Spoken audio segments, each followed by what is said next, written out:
Marriage and motherhood are often seen as intertwined milestones in many societies today, and for countless women, the experience of childlessness, whether by choice, medical circumstances, or unexplained reasons, can bring deep personal, emotional, and societal challenges. The reality of childlessness in marriage affects women always, that to an extent that beyond the personal, shaping their sense of identity, self-worth, and even their standing within communities. For some women today, the absence of children in their marriage become a source of grief and inner conflict as they grapple with societal expectations that immense value or motherhood, family pressure, cultural stigma, and the weight of judgment from others can create a complex web of emotions. The program is Women and Leadership on Canal International. We'll be right back just after the jingle.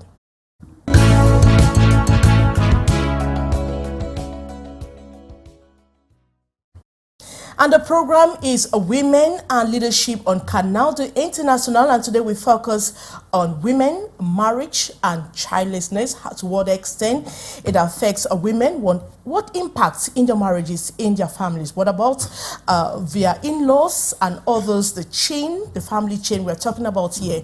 And if you have missed our past editions, you just need to go to YouTube, you type Women and Leadership, you type the topic of the day, and you can watch all our past editions. And now let the program begin after the jingle.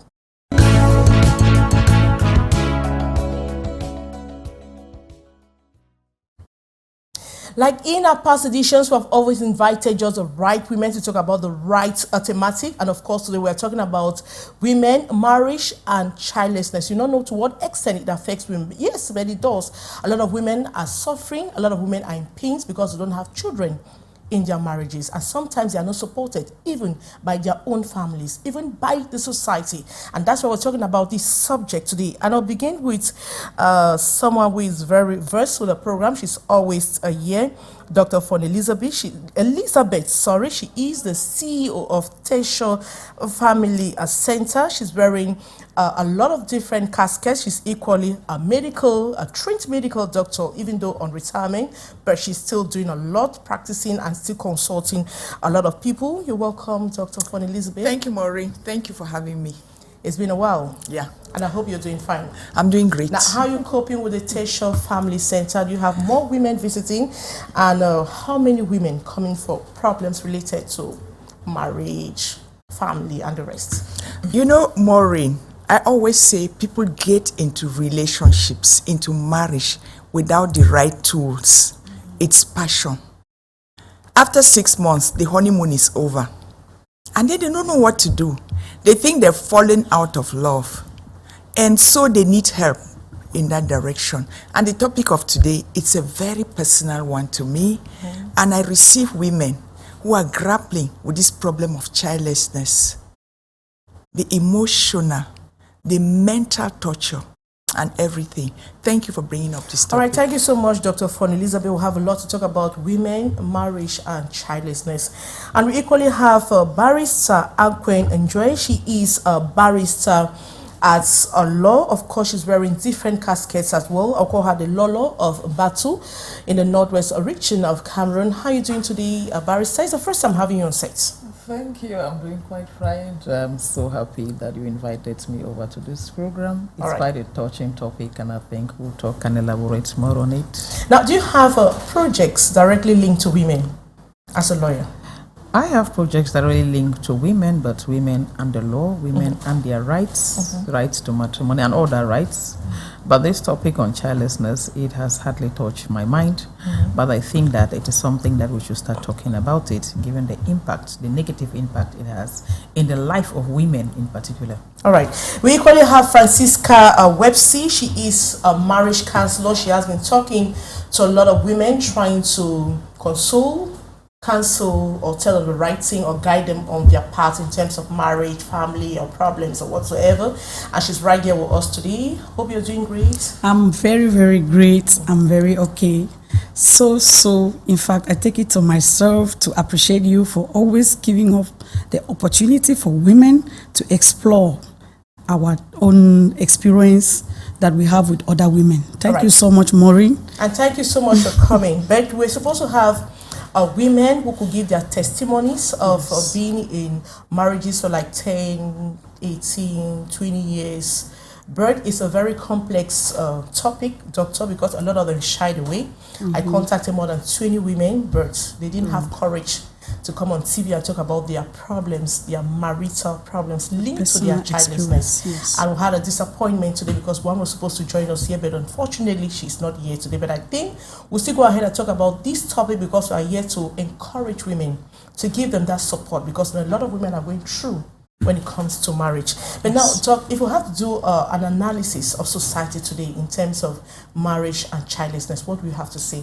Maureen, just the fact that you contacted 20 women and none of them is here today to talk about it should tell the society that they are putting pressure on the women. The shame of it, the stigma. That is why they are not here today. Because if they were supported, they'll be able to come out And speak. and say, oh, I have this problem, but I have the support of my in-laws, I have the support of my husband, I have the support of my own family, I have the support of the society. Maureen, I think it's something that we should talk about, not just once, but Over and over, so that people can know. I mean, So when we look at the statistics now, Barrister, when you look around, do you think a lot of women are suffering from that today? Yes, Maureen, a lot of women are suffering from involuntary childlessness. But the unfortunate thing is that Because they there didn't want it is- to happen that way. Yes, it is That's not involuntary. their wish. Yes. The unfortunate thing is that we don't have any statistics, especially in our context, within the Cameroon context. We don't have any documents, any literature documents that we can read from it. But yet, the women are there with their problems and suffering. And then, like you said, they have been invited to come and speak out. They are not here to speak out. Because to solve your problem, you must say it. People hear it, and then those who have the solution now give you the solution and the way out of it. So it's quite a pathetic situation, but I just believe that with this kind of forum, they will hear us and they'll start coming out from their shells, and then they will be consoled in one way or the other, will be solutioned in one way or the other. All right, Francisca, it's an age-old problem because even the Bible had women who were childless. Yes, we have Sarah, we have the wife of Abraham. Yes. They faced challenges and they persevered and they know what faith means. Because when you are a woman and you're childless, it doesn't limit around your area. It has a lot to do with your faith. And if you are God-fearing, if you know what it takes for God to bless you with a child, you don't need to compromise. Because other women, they go as far as they start visiting from one prophet to the other.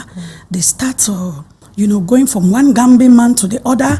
The pressure is always so, this complex of childlessness is an issue that has a lot to do with emotional and physical, social, stigma that plays with human emotions. And if you are not careful, it can drain you to a level of death. Exactly. It can put you down because you limit it around your environment. What's the society saying about it? At times you're going out, you're like, okay, maybe they will look at me and refer to me as that one. And then it also drives a woman to be envious because when she is not involved in conversations or activities when it has to do with parenting or parenthood, she feels discriminated. She feels isolated. Why do you have to feel that way? Before God blessed a marriage, he knew his purpose was to bless us with offsprings. But you have your time after marriage. You go through a honeymoon, you counsel yourselves, you and your husband. And I think childlessness was not supposed to be an issue within couples. Okay. Maureen. All right, doctor, I want to ask, do women want to be childless? in Africa, Because I know in the African context, women don't want to be childless. Because in Africa, when you marry, the next thing is a child. It's a child. During the wedding ceremony, They say they say in 9 months' time, a baby. That's pressure. Yeah. Yes, they So give it's not you a supposed to baby. happen that way. I And used to then do they that. even Give you a baby for a gift. Yes, Yeah. baby for a gift. That's pressure. And then I thought they it was give a form you of blessing. babysitter. Yeah. Like your cousin or your small sister is a babysitter to carry the baby. That's pressure too. So they put pressure on you, they put pressure on the man. Yeah. Men too do have pressure. It's not only about women. Yeah. If a man buys drinks for his friends, they'll say, bring that money where we drink. After all, they do it, he pays school fees. Yes. You understand? Oh, That's unfortunately. pressure too Yeah, on the that's man. pressure on the man from Unfortunately. friends. And like you talk of social pressure. Yeah. So we have been conditioned in Africa to realize that when you go into marriage, the next thing is a child. And that's why. And that's what makes you a woman. Yes. When When you don't have a child, Yeah. when you have your 1 year already gone, 2 years, 2 something years. is wrong with you, the woman. Yeah. Can you even sleep? Each time your menses comes, it's like you start all over Yes. to cry for about 3-4 days. Yes. And then you start hoping. Or maybe you take some medications, you are hoping. Yes. Then your menses, by the time it's getting to your menses to come, you start praying. Yes, I that mean, you like don't want to praying. see it. You don't want to see your menses. Not knowing Even that when you feel like going to urinate, you don't want to go to and urinate because you're scared that you see your Exactly. menses. Those experiences, they come up all the time. I can remember I had that kind of experience when I got married. Yeah. For the first that's the first year. 6 months, nothing. 9 months, nothing. So each time I go, the moment I see blood on my pants, it was a bad day for me, a bad week for me. In fact, then I will wait until the next. And it kept on for many months. Then when I struggled to have one, I lost it. I think that So it was another breakdown. Yes. I suffered this breakdown for 2 months. Yeah. Then they canceled me. They told me I had to wait for 6 months. Before you start looking for The another doctor child. know what it I know. was. I know. So when a lady it was not a very good experience Yes. that I had. and often there's no Now, support. I just have a question. Then, do you had pressure from the man, or you had pressure from the family? Because I think sometimes the man will tell that just live your life, right? The first pressure was from me. I was my own problem. Okay. Because I saw the biological clock ticking. Yeah. And I need to make hay while sun shines. So when months comes and go and then nothing is happening, I had this pressure. The next pressure came from my peer, the women, wives of other phones, Okay. who didn't find it normal that I have been for 6 months and nothing was happening. Months. The next 8 months started coming from my in-laws. But at that moment, they were consoling me because they were like, oh, drink this, just improve from this. Yeah. And then I followed them. And then 1 year passed, 2 years, Nothing. 3 years. No, my problem was I was actually losing the pregnancies. Okay. What was the cause is what I don't know. But I was losing it. And then my husband, you've called me Lelolo, so he's a phone.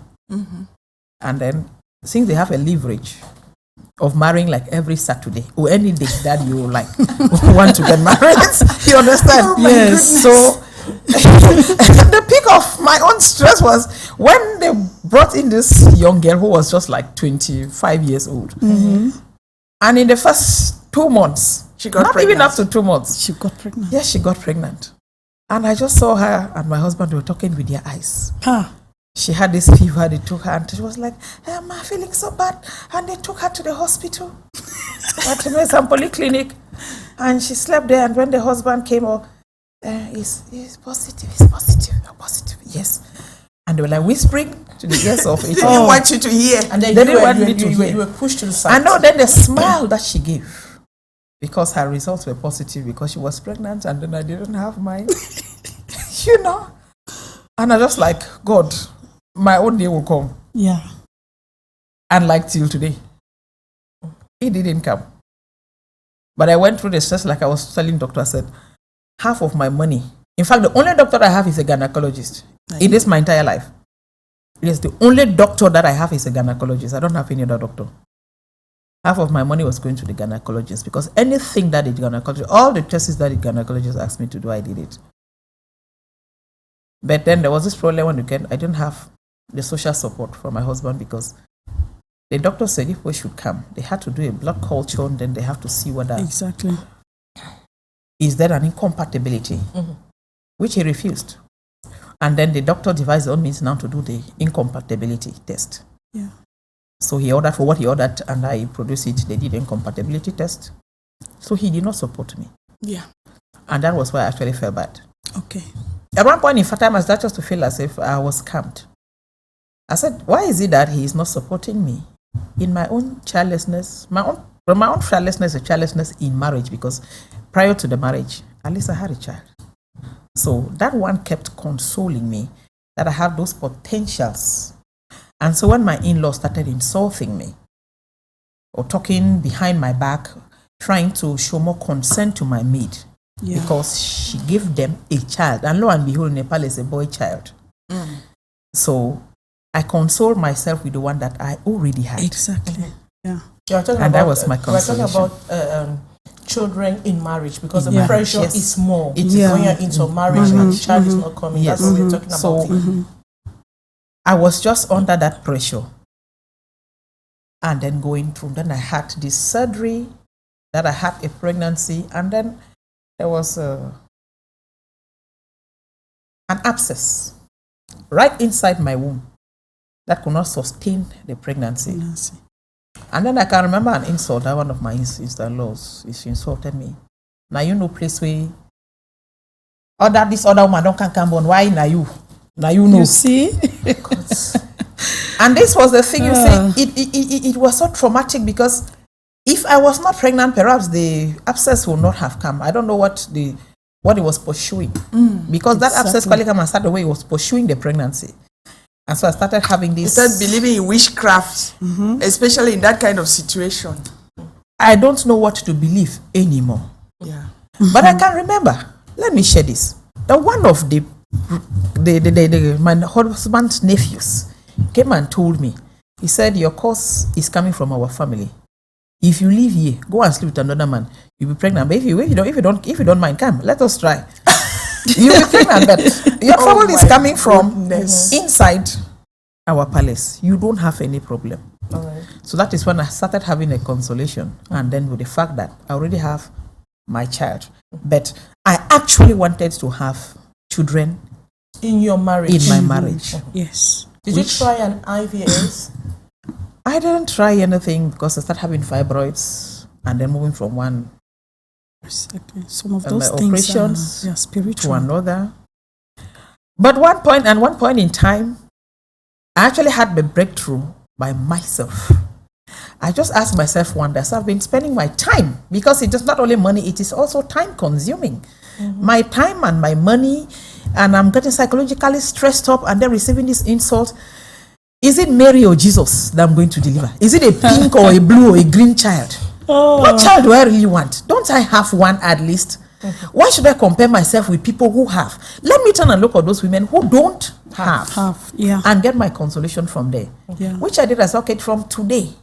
I was coming from a gynecologist. Guess what? From Bamenda to Kribi, because my doctor was transferred from Bamenda to Kribi. And you followed the doctor So I to followed Kribi. the doctor, because we have been following up. Yes, My goodness. That is childlessness for you. for me. Yeah, for you. So That's yes, how that's- far women will go. Go, yes. then Yes, he to have just a said child. we should have this one try, and he gave me some medications that he brought from India to boost fertility and so on and so Oh forth, which my ended God. up inside adding me fibroids instead. So I just came to that. I said, no, this is enough of this stuff. That's why I should rather stop all this time and energy that I'm putting to have this. Let me divert that energy to this one. To Yeah. raise your children. And the Yeah. time I stopped, the following day, I can tell you, my face started glowing. There was a stress. It was like there was a web on my face that left me. And I started having this joy from within, this happiness. And my husband would not even understand why I was happy. And then my face all of a sudden have glowed. And then all that of that. stress had gone. My color started coming back. Oh, And then from there till today, that's why I'm using longer. I'm not like somebody who will be reaching 50 in 2 years' time. Yes. Then in 2 years I'll be 50. I don't hide my age. I like my age and I like my looks from the time I removed that nonsense called childlessness in marriage. Thank you so much, Barrister, for sharing your story, because I know it's not easy for someone to sit here and share a story, because if she's sharing her story because she's encouraging someone out there, if you are going through the same pain, they need to stand up, gather yourself, put yourself together, and keep working. And Dr. Fon, I would like you to also share your story, because I know your story is similar, but you two went through a lot, because I know what you went through, but I would like you to share your story. Because I know that a lot of women out there, the moment they hear short stories, then they wipe their tears and they keep working. Yes. As a medical doctor, you know, I believe that God gave me childlessness to humble me. Yeah, because I was a young medical doctor. I thought I knew everything. Got married to a petroleum engineer. Wow. I was like, life is good. First miscarriage. I said, there's no big deal. I will get pregnant again. After all, I receive women who have miscarriages and they get pregnant. Yes. 1 year, nothing. That's when I say, hey, this thing could be serious. 2 years, 3 years, sleepless nights, 2 a.m. You get up, look at the ceiling. What are you doing in this house? To wear a dress, you cannot even wear a dress. You start having this diminishing of your self-worth. You put it on yourself. Yeah. People are talking, you can't talk. Yeah. You are just afraid that, you know, something. And we have this tradition in Meta where if you don't have a child, you go to a born house. They eat and they rub oil on you. And powder. Well, powder is not too bad. But in Meta, they rub oil on you and they slap you. Yeah. Everybody will slap you. That's someone that should leave you. I remember one day, I think those people slapped me out of wickedness. Unfortunately. Honestly. Because I felt so much pain. That day. I went out. Normally you're supposed to go out and come back in. I went out and I didn't come back in. I just went and sat in the car. I was crying. I was crying. Oh Lord, what is this? Oh God.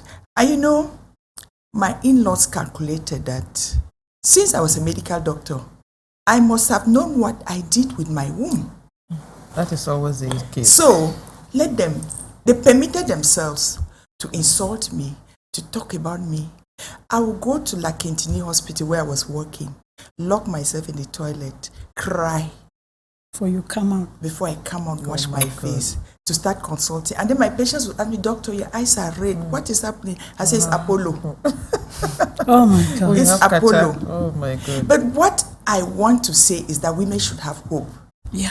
And I want to talk to the men. Please, the men, support your wives. Because when a woman is childless, you, the man, you are childless too. Yeah. You people need to work together. Exactly. And that is the blessing that God gave me. My husband received insults too. At one time, I remember, my mother-in-law was so desperate, you know. She didn't understand what was happening. Yes. They would propose him women who have delivered, and he would not look at them. And so my mother-in-law called me like, I said, sometimes we blame you so for nothing. The man to that the waka. That's the pressure they put on you. Yes. Yes. Because my husband and I were able to talk. We were able to build that kind of relationship where we cry together. Oh yes, I cried. You know that kind of thing that you've taken some medicine, fertility boosters. Yeah. And then you are hoping your body is changing. Yeah. You don't even want to take a taxi because the thing can shake and the baby will if come out. If it's that you're pregnant, the baby can come out. The baby can come out. Yeah. So you are just staying like that. And then your temperature is high. As a medical doctor, I know when my temperature is high, I'm incubating a baby. Yeah. So, and then 2 days, you've missed your menses for 2 days. Hey, you are glad. Your temperature is still high. Yes. Then on the 4th day, you wake up in the morning. You touch your leg, touches your husband's leg, and his leg is warmer than yours. You just know that. I just start crying in bed. Then now I leave, I go to the toilet. Because now my temperature has dropped. It means that the menses is coming. It's coming. I'm not pregnant. I leave now, I go to the toilet. I urinate, clean myself, blood. Whoa, in the toilet. It's like that. Yeah. It's like that. My husband would just understand. He would come into the toilet, hold me. I will cry. Then we'll pray together. Yeah. Then we'll beg God together. That is the support. We'll pray. He will tell me, you see, I didn't marry you because of children. Oh God. Oh my God. See, That's a we are going to wonderful go through this thing together. Mm-hmm. Let us pray. Ah, my goodness. A man who prays for the wife is the prophet of the family. Exactly. Thank you. Rebecca did not have children. Yeah. Isaac prayed for her, and God blessed them. Children. Please, men, if your wife is childless, you are childless too. Pray for her. Place your hand on her stomach. Declare that woman will grow babies, and somehow God will come. I mean, they operated me and removed 31 fibroids. The doctors didn't think that I will get pregnant for one baby, but I carried twins. Wow. On that day was, yes. God is awesome. Just to say, you know, when couples are together in prayer, It bounces back to marriage. they encourage each other. Exactly. Yes. I mean, when we had our first baby, our first daughter, my husband's colleagues did not believe that our daughter was his baby, Yeah, because he didn't have girlfriends. He didn't have children outside. So they knew that he was not delivering. So our daughter looks like my husband exactly. Wow. You see? So when she walked towards one of my husband's colleagues, he said, I have a confession to make. What's a confession? We knew that This was your not your husband baby. was not having children. Because we never heard of him having a girlfriend delivering children Yes. outside. But when your daughter walked towards me, I could see your husband with that leg that is bent like that. I think, thank you so much, Doc. I think this story is to give hope to women out there, especially women that are crying every day. We have a lot of men that they are shy to talk it out. They don't know anyone to talk to, but they keep crying every day. And some have been abandoned by the husbands. They don't have husbands that are not supportive, and the pain is more. Yeah. When the husband is not supportive. Yeah. Francisca, I hope your story was not the same. First year in marriage, you just... Oh, I didn't really have such experiences, but I've had people that has, you know, they are under the pressure of childlessness. You know, like I always say, there was one that faced the problem of these hormonal changes due to infertility. And, you know, in the society, when a woman is not putting to birth, they refer to her as that one. They don't also look at the side of the man. And then it happens that it was the man that was having problems. Because sometimes, Doc, I have to ask a question to you. Sometimes 40% is male-related infertility. Exactly. In 40% of the cases. And then they visited a gynecologist, and the lady said, your wife doesn't have a problem. You have a problem because your sperms cannot fertilize a woman's egg. And in the course of their discussion, the husband has always accused the woman as being infertile. And the mother-in-law, they had already prepared a lady for the man in the village, and the man did not steal. And then all the times that the man went for vacation, he spent that time with the lady, and for 3 years, the girl has been with the family back in the village, and she has never been pregnant. And then when the wife got the support from the husband, I know when it comes to medical procedure too, it's draining emotionally, physically, and everything. But you know, they had a counselor where I also benefited from that counselor, knowing that it's always good to follow your medical procedure. Do what your gynecologist is asking you to do, because it can be of help. What they did was for their own good. And for 5 years, she got pregnant. And the lady in the village was still waiting for him. When she got that the lady in the house is pregnant, she told the mother-in-law that, okay, now that the woman in town is pregnant, you have to allow your son to come back and impregnate me, so that I will also be pregnant. If not, I'm leaving the marriage. You know what happened? The sisters were so in love with this girl in the house, the one in town. All of them, they came, they begged, They told her it was the devil's work as usual. We know you love our brother, but now the child is there. Because the child is there. That's Forget why about the child was not there. Yes, forget about the lady in the village. It's our own mother's wife. It's our own mother's wife. And they abandoned the lady in the village with the mother, and they have been there. They tried to get to any of them. No way. And this girl had to leave, and the mother relocated to town, and they were living happily. The girl had a second child. She had a third child. So we're talking. It's because it was follow-up. Yes. And the doctors finally discovered That's why that the they problem say was from the men man. should support their women. They Yes. discovered, they identified their problems, and they tried to sort it out. Yes. And the support, that's when the support comes in. Barrister, I wanted to react to something. Yes, my reaction is to the fact that why is it that childlessness in marriage is always attributed to the women? That is the question. Because she's the one who spots the big belly. No, Yes. but it is the man that is why they fool supposed the men to put. That is what fools the men, because if they don't address the issue, that men should first of all test their potency. Yeah. Because But sometimes do you do that before? That is why. Do you do it before marriage? That is where premarital counseling comes in. That the child outside is theirs, because there is no paternity test That has been officially done. in Cameroon. Yes. For the time being, doctor, I don't That is know. where- True. that But is for where- now, so who tests or who attests? Who is that scientific? How is it scientifically proven or medically proven that the child they are talking outside is theirs? In the Have first you not place? been to the American embassy? When they are going to America, they do that DNA I test. like that. And they it comes out realize that negatives. It's not even the That man's is where. child. That is where. Oh, that's And where when child the child from comes. outside, like one Yeah. time, like I was just telling my, as I felt about this child that they've been talking about, how were you sure that the child is That's because I'm yours. trying to, because honestly I screened the child from head to toe and I was not seeing where it actually looked like my husband, and then I compare it to his Women- other children. I always say I said, but that. tell your woman to tell you where that child is coming from. And then she busted. There are certain only a things- woman that knows the real father, Father of the child. Yes. I always say that premarital counseling is very, very important. Very. Especially for a young, dynamic girl that is, she has what it takes to get married to a good man.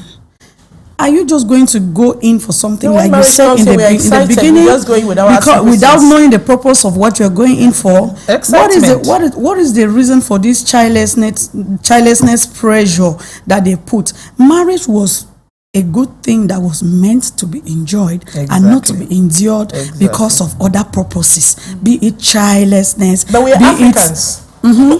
We are Africans because whatever we say, we remain Africans. And there is no marriage in Africa where you get married and there's no child and they'll leave you there. In as much, Maureen. But today we are trying, I'm seeing a lot of couples are coming out of it. Yeah. That put the marriage first on the basis of love. Love, before yes. the child will come in place. Yes, Barrister. It is a global phenomenon. It is all over the world. You go to the Western world, women who get married and because of the men or one reason or another they cannot give their husband children and vice versa, they either decide to adopt. That is to adopt children. That is why in the Western world adoption is very common. Yeah. And then they voluntarily decide to part ways so that you can go and live your life without a child, and this other person who is able to have a child can go and have a child. It is very common. It is a global issue. But it's just that Africans, we're always putting every other thing on our head as if we are the only people suffering from those problems. Yes. Whereas it is not supposed to be so. And then my problem too is that no legislation is there to protect childless couple. I was about to come to that. Okay, I was about to come to that. okay. But before we come to that, I want to ask Doctor, now, when do you start asking yourself questions about your childlessness in marriage? At what period? At what time? We doctors know that it's after 1 year that you need to start worrying. Because if you take 100 couples who are normal, no problem, and you tell them to have sex regularly, only 20 of them will get pregnant. That's only 20%. Yeah. Yes. So it's not that if you are fine, you're going to get pregnant. No. It takes time. Yeah. It takes getting used to. So when you get married, you just relax for 1 year. There shouldn't be any pressure on That's you yourself. just relax, you Yes, take care of relax. yourself. Honeymoon, And then enjoy the you love. you should Yes. have- Even if you're having, What so is you're having it? for self-pleasure. Yes. Yes, you and your Having man. fun. Yes. Because if you don't do that, Yes. you will not even enjoy the marriage. Because when the It will children stress comes up. in, That's the first year. Pregnancy will not even come. That's year one. First year. Anxiety Okay. steps in here. After year 1, that's when you go to the hospital and see a gynecologist. And in many cases, they will check the man and check the woman, and they say there's no problem. Yes. You could just go and continue. Then you go and continue. It is at that time that you should build a relationship that has no stress. Yeah. Because when stress comes in, With getting kids. pregnant will be very difficult. Yes. You'll be making love only to get pregnant, Pregnant. and you will not get pregnant. So you go now, you build your relationship, and there are things that you do together. You go out together, you pray together. If you're Christians, you laugh together, you joke together, you go places together, you build your relationship. Yeah. So that the baby comes into a warm relationship. Oh. A baby has never fixed a marriage. Never. When people say, hey, you know the bond, now because you know the bond, we'll get problems. It's a lie. What about marriages? Fix your that are- marriage. Yes. And then when the baby comes, the baby is going to come into In a a warm, happy home. Yes. Warm Happy home. home. Yes. Yes. So after 2 years, you still are not pregnant. No big deal. Oh, You see what you can do. Sometimes it's just, hormonal this thing. I wish They I do had this hormonal- counsel before. I would have stopped at the anxiety. Yes, because Yes. it helps to stop the anxiety. Yeah. After that, maybe hormonal this thing, they give you some tablets, and then you take that and you can get pregnant. And of course, they need to prepare them for the coming of the baby. Exactly. If you are not prepared there, you are running around looking for that baby. When the baby comes, the baby overturns all your life. Yes. It's all about the baby now. It's everything in the house is about the baby. You are running in circles around the baby. You don't have time for each other. Your relationship crashes. And so people have babies and they still divorce. And they still divorce many. I was going to say, what about couples that have had babies, they have had 5 children, And grandchildren. grandchildren, and they still separate? That's the thing. Did Because that you need to happen build because they did not have babies? No. Because they did not build a strong foundation. Because they did There's not no build a strong in their foundation. relationship. Yes. And when we don't have that, your marriage will collapse at a certain point. Yes. Babies Whether or they no are babies. Babies or Babies no or babies. no- Barrenness or no barrenness? But the most important thing is to build at the beginning, then children can come into play. Yes. No stress. Because the best gift that couples can give their children is to love each other. is to love each other. It's not toys. It's not money. It's, It's not, not- trips. it's not good Just schools. love each other. Yes. And in ways that the children can understand. Exactly. I say this because we receive couples at the center where the children are traumatized. Yeah. They've had the children, but the children are traumatized because the marriage is not good. So how do you overcome stress as a woman? Because she'll be stressed up. How do you expect the woman to That's why behave we are at that talking to point the in men time? today, Maureen. We are talking about childlessness. Yes. It's not a problem of women alone. Exactly. We are talking to the men too. You are stressed up. People will laugh at you. They will mock you. It's okay. Yeah. Go with your wife. People talk together, cry together, go to the hospital together and solve the problem together. That's the only time that you reduce stress in your relationship. Because I have a woman that she got married. She had her first marriage 8 years. Yeah. Got divorced because she didn't have a child. Got into another marriage 10 years after, no child. And I asked her one question: did you check yourself during the first marriage, or check yourself with the man, or what? So she said the man went out, the man had a child, another woman, and that's how she had to leave. Might not even be the man's child. Oh. Let's Second- go on record that it might not even be the man's child. very Just for light second it is marriage. not enough for a lady to just come and tell a And man then that I'm second marriage pregnant now, for she you. has no child. I don't know if she has gone to check. I've asked her, have you gone to the hospital to check with the husband? Because sometimes too, the man might have a problem, and you don't even know if the man has a problem or not. Yeah, no, and they she need said to check. medically she They has need not to yet check. checked. But Not- it's a problem. How can you stay for 18 years? Because I have to count 8 plus 10. That's 18 years. Maureen, True sometimes it's the mindset. Yeah. When you have this mindset that the problem is me, you go into denial. Yeah. You are afraid to go to the hospital even because you Yeah. don't want to hear bad news. So you go into prayers. And sometimes you have these prophets who lead you along that road. Yeah. You need to sow a seed. You need to To do offer this. more. You need to do this. that demon will come out. So they're afraid to go to the hospital to check. But the best is going to the hospital. The best is going to the hospital. At least you go to the hospital. There are options. Yes. Because if you have a good gynecologist, he will tell you, we tried this. It has not worked. We're going to try this. We're going to blow your tubes. We are going to operate you. We are going to do this. We are going to end up in IVF. We are going to, you understand? So the gynecologist holds your hand and walks that journey with you, giving you hope. Because in this thing you need hope. Some of these problems can also be because of previous abortions. Sometimes your friend can tell you something, but she will not tell you everything. It can also be that when she was young, like they always say, some of these things are spiritual. They are hidden secrets. Yeah, they are things that you might have done in the past that will affect you in the future. Do you know a woman can be and was supposed to be blessed with just 2 kids, and then it happens that you had abortions 2 times? It's going to be very difficult for you to have another pregnancy. It is a belief. You know, in those days, they used to look barrenness as a taboo. When you were childless, they would feel like crucifying you. You didn't even have a place in the community. You had your seat somewhere else. This discrimination, there was this open discrimination. End of your meetings, to keep you aside, that woman. I remember when I was growing up, as young as I was, when I was growing up, at the age, even at 8 and 9, I could be able to make out the mothers in our village that were childless, even when we were mingling with their own children, thinking that they were their own children. But these children still came and told us that is not my mother. That is not my mother. My father told me that. Yes, my neighbor told me that is not my real mother. Why should people go as far as doing this? All right. We equally sampled the opinion of some women out there in the streets of Douala, Yaoundé, and even the northern parts of Cameroon for them to tell their stories on marriage and childlessness. Let's watch it right back just after the jingle. Okay.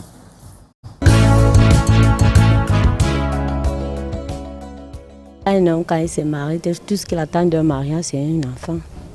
Quand tu ne peux pas faire d'un enfant à un homme, ça capote. Même si l'amour est n'importe comment, il y aura le temps que ça va diminuer un peu. On se sent gêné, on peut être à l'aise parce que tu vas voir d'autres autour de toi, ils ont des enfants. Forcément, tu auras l'envie d'avoir aussi un enfant à ton tour. Donc, il y aura toujours un manque. Tu te sens gêné. On se sent frustré, marginalisé, pointé du diable comme si c'était toi la sorcière, comme si c'est toi qui as mangé ton ventre. Ta propre belle famille ne te laisse pas, ton entourage ne te laisse pas. Vois même ta propre famille. Quand tu vois au quartier, tu veux même envoyer l'enfant du voisin, on t'insulte, on te demande d'accoucher ta part d'enfant. Lorsqu'on est marié pendant plusieurs années sans avoir d'enfant, on ne peut que se sentir frustré, traumatisé, rabaissé et même pour la plupart des cas se considérer comme cette femme de peu de valeur à cause du regard de la société. Quand on sait justement qu'en Afrique, la richesse d'une femme, ou dans le sens plus large, la richesse d'un couple, d'un foyer, ce sont les enfants. On en arrive à un certain âge que on dit plutôt, ok, comme j'ai déjà fait peut-être 10 ans avec lui, je vais un peu aller essayer. Même l'homme pas aussi essayé. Si l'homme pas essayé avec une autre femme, il voit qu'il peut enceinter une femme. C'est qu'il va comprendre que c'est ma femme le problème. Oui, et la façon maintenant de réagir, c'est comment? Tu rentres à la maison, tu dis à ta femme, oui, c'est peut-être toi le problème, puisque voilà, il y a eu un bébé dehors. L'homme se dit qu'il n'est jamais malade, alors que lui-même, il peut avoir des problèmes. Les femmes ne sont pas les seuls responsables de l'infertilité dans le couple. Il y a aussi les hommes, ça peut venir des deux côtés. L'homme peut aussi être la cause de l'infertilité, pas seulement la femme. On dit la femme, c'est parce que la femme est toujours christée, elle se culpabilise et elle veut toujours à tout prix chercher. Et quand l'homme reste de ça, la preuve en est que j'ai aussi assisté à un couple qui ont fait 30 ans. 30 ans, on disait toujours que c'était la femme. Et l'homme, maintenant, prenait les bordels. Les bordels dehors disaient que voici ton enfant, voici ton enfant. C'est à la longue que la femme est aussi allée dire que non, elle se disait d'abord chrétienne. Les 30 ans là, qu'elle ne peut pas aller dehors, elle serait fidèle toujours à son mari. Donc prendre le mal à patience. Mais quand l'homme a trop, dont la famille l'injurait, et un temps elle est aussi partie. Directement l'enfant est encore. On a constaté que c'était l'homme qui a problème. quand tu n'as pas vraiment ta progéniture. Tu vas beau passer ta vie à t'occuper des enfants de ci, de là, mais plus tard, chacun ne connaîtra que sa parente. Mais toi, tu vas finir par être le meilleur père aujourd'hui. Mais autant jadis, l'enfant connaissait qui était vraiment le parent pour lui. Mais là, aujourd'hui, au XXe siècle, là, quel qu'on soit, c'est que quand tu nourris un enfant, il est rassasié, il ne fait que voir le chez eux. Moi, je dis que c'est le dialogue entre l'homme et la femme, c'est le dialogue. Si peut-être qu'il y a problème, l'homme peut dire à la femme d'aller chercher l'enfant, moi, d'après moi. Juste prier et accepter l'autre telle qu'elle est. Parce que si la femme peut supporter un homme qui n'est pas fertile, hein, c'est que l'homme aussi peut supporter une femme qui ne peut pas faire d'enfant. Chercher de gérer cette situation à deux, peut-être prendre une autre femme. Si ça arrive que ça... Il faut être seulement dialoguer, collaborer ensemble. À l'adoption, si j'ai essayé, d'abord les deux autres possibilités et il n'y a pas eu moyen, il peut bien adopter. Il peut bien adopter, mais il faut d'abord essayer, que ce soit impossible. En ce qui concerne les solutions, on peut avoir recours à la fécondation in vitro pour ces personnes bourgeoises là ou pour les personnes modestes là. Ils peuvent opter pour l'adoption d'enfants dans les orphelinats. Moi, vraiment, jeune fille, jeune gars, pour éviter de concevoir, allez faire un examen sérieux. Vous utilisez le produit en fonction de l'examen, du résultat de l'examen, pour éviter de détruire votre système génital.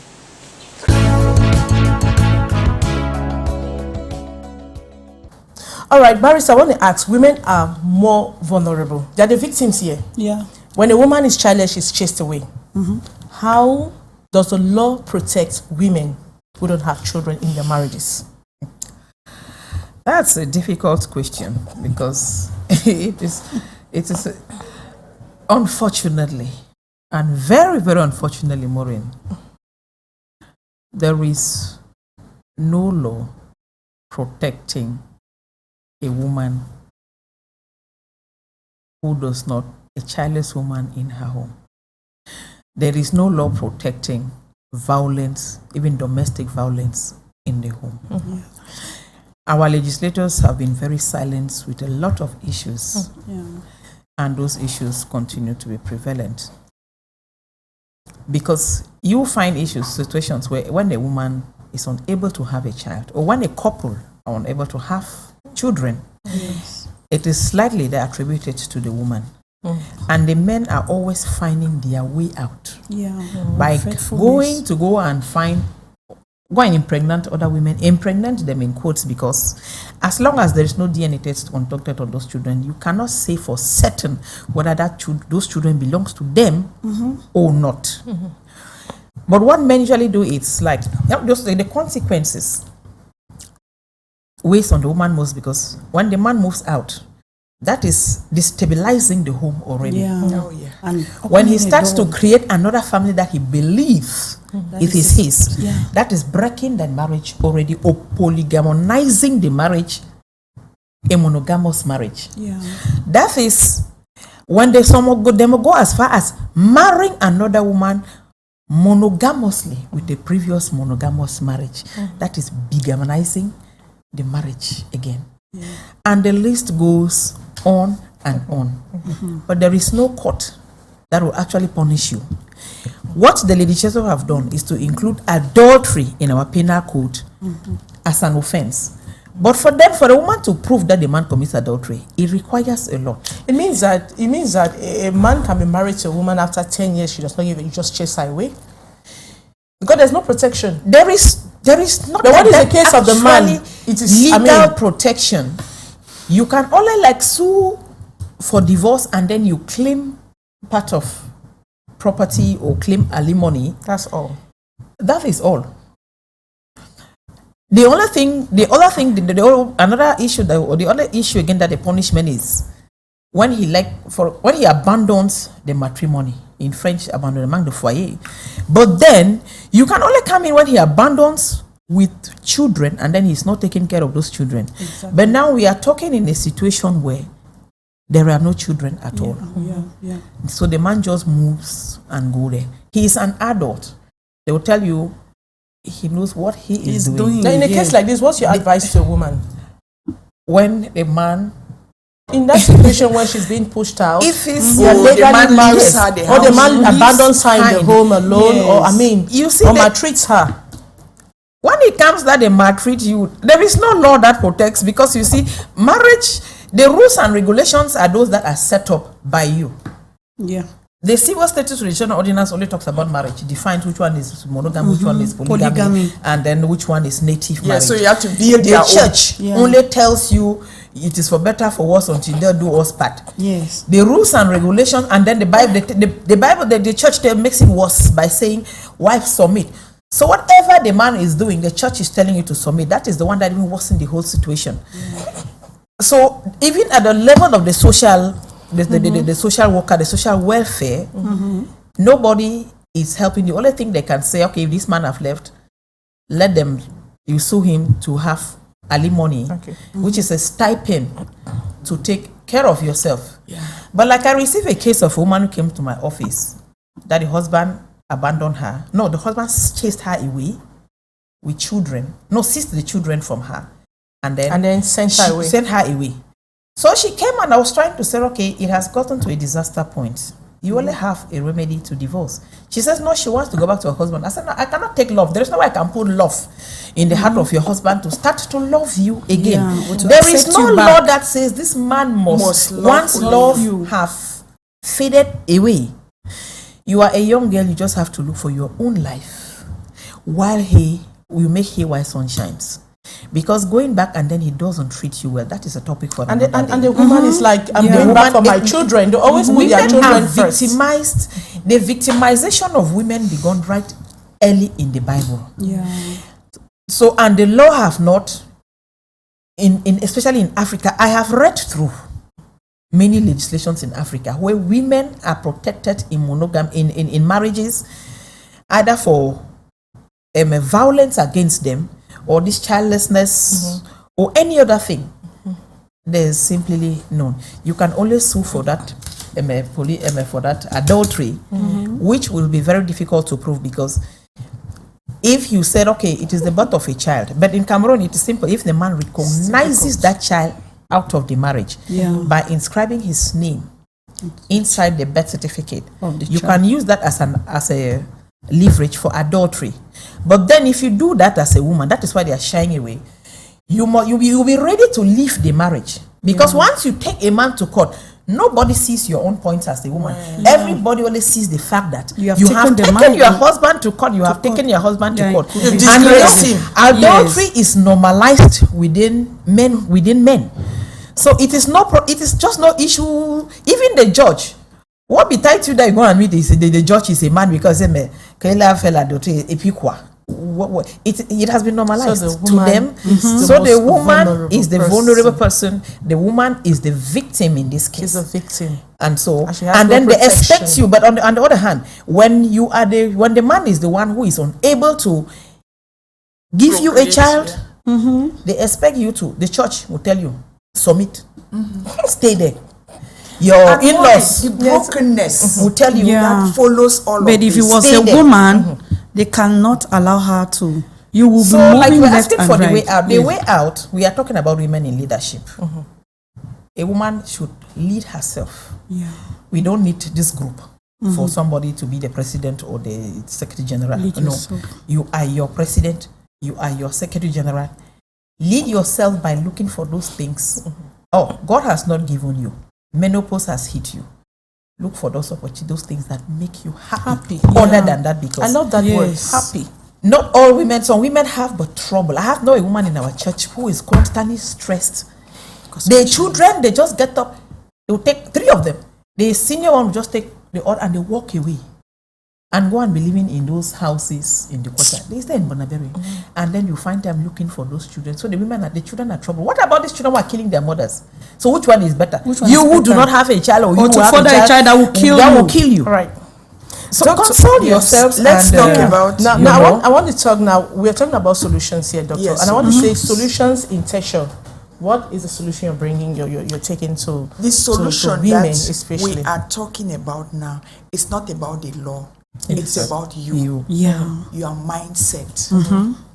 What do you think about your childlessness? Is it going to break you down? Or it's going to make you rise above it? There are women who don't have children, but they are so fulfilled in our society because they go out and they help other people. Look at what you can do to progress your society and start doing it. It's not about the children, because if you are thinking only about the children, you have a lot of brokenness. The man who goes out to impregnate another woman is bringing forth children who will be traumatized in future, broken children. So look at it this way. It's not about the children. It's about you. What is the kind of relationship that you people can build? And then in the end, it's about you and God. The God who brought you into this world, who knows the purpose of why he brought you into this world, that you need to pray and ask God to help me. I know that I had to go through all these experiences so that I could now look at other women who are going through it and say, you know what? Believe in yourself.